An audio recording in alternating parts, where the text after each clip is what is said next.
me end on this, brothers and sisters. And this is like a metaphor. God has created every single one of you with a hole in their heart. And sometimes we fill it with our husbands or our wives or our children. Sometimes we fill it with technology, a new car, a degree, a sense of self-worship. I want to be successful. I'm the man, I'm the powerful. But when we do that, we have another hole in our heart. And another one and another one. But brothers and sisters, the moment you fill that hole with the love of God, with the love of Allah, you won't have any holes left. And you might be poor. You might have no dignity according to other people's perceptions. You might not look right. You might not speak right. If you unwrap yourself with all of this linguistic wrapping, I'm Pakistani, I'm Jewish, I'm Caucasian, I'm a businessman, I'm a teacher, all of this linguistic wrapping, when you unwrap yourself, you'll find the love of God. You won't find nothing. And you have true peace in your life. So fill that hole with God's love. It's like the boat in the ocean.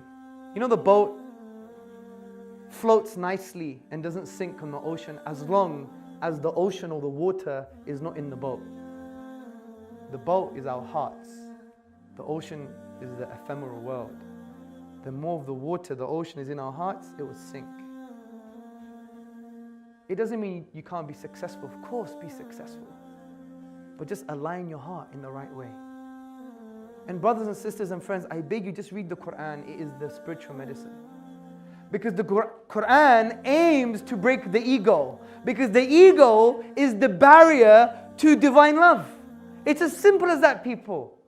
It's as simple as that. That's why sometimes, even if you're non-Muslim and you read the Quran, like I was non-Muslim about 10 years ago when I read the Quran, I was like, oh my God, who is this person?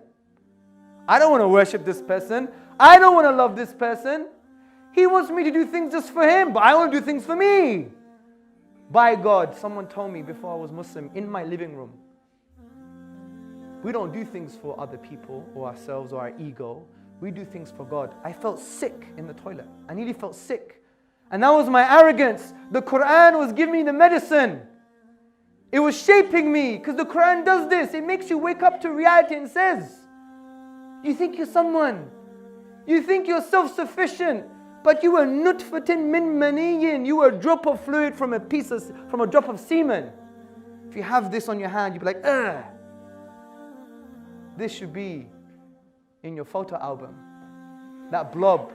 Honestly, to break your ego. To break your ego. The Quran talks about birth and the cycle of life.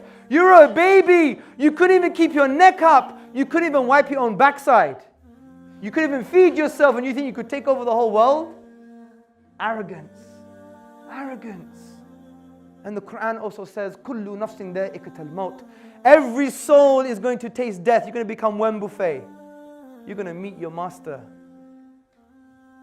Be ready. It's so simple, brothers and sisters and friends. When you love the world, you lose real love. When you love Allah, you gain absolute love. God wants to liberate your minds. He wants to free you from this slavery and liberate your hearts.